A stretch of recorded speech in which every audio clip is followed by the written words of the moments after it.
What is a typical day look like for you as a game designer on Altered? So what's quite interesting about that question is that if you're talking to someone else in the game design team, they probably give quite a different answer to Hmm. mine at this given point in time.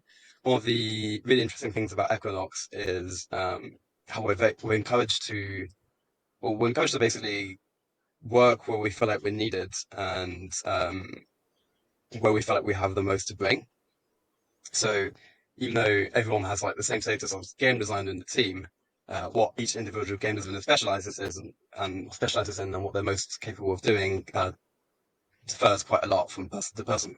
And it also evolves a lot, well, depending on where we're at in the process. So, for example, during a lot, I was actually I had I had a position of a lead designer on Beyond the Gates.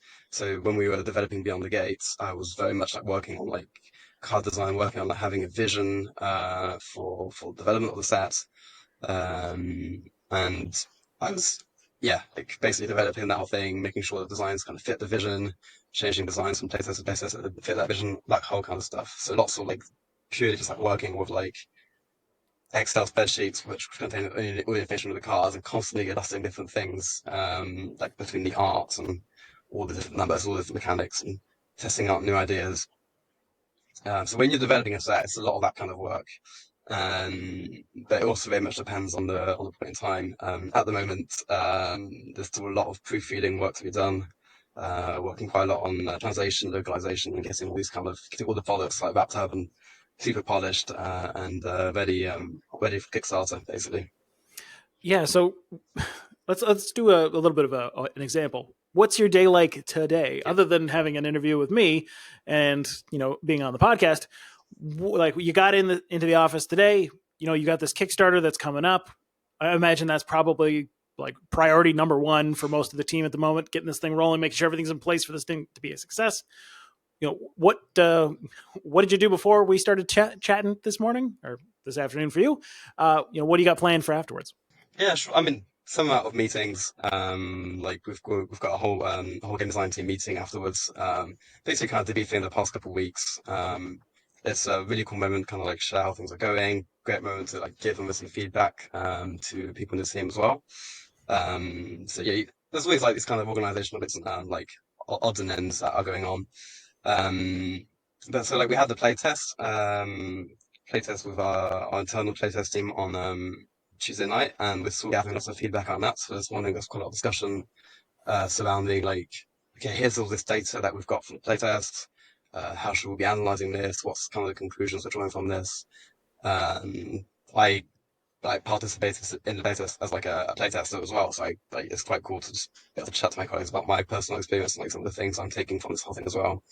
So yeah, there's definitely lots of like open-ended discussions, and like well, we have quite a lot of like natural discussions amongst ourselves around these kind of subjects, like play tests and like our feelings on the different things regarding the different cards or testing, different decks we're testing at a given time.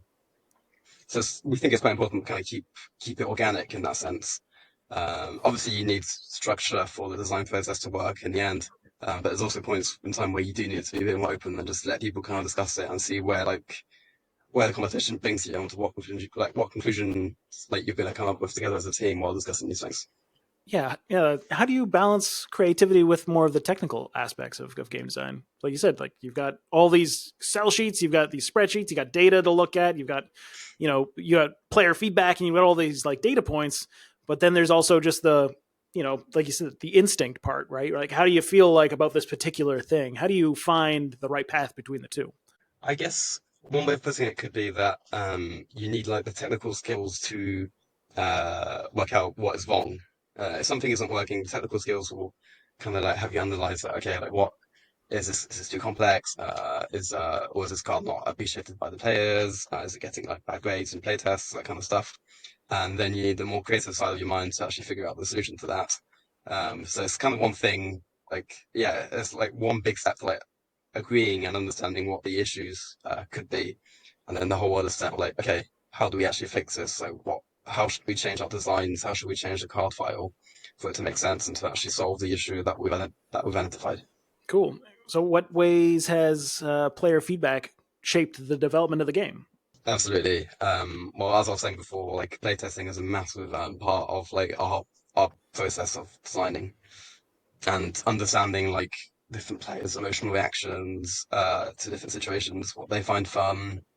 It's very much about like the emotional, yeah, the emotional response, like the how it feels to play the game, um, which are things you can't really figure out, well, aren't easy to figure out for yourself when you're playing as a designer.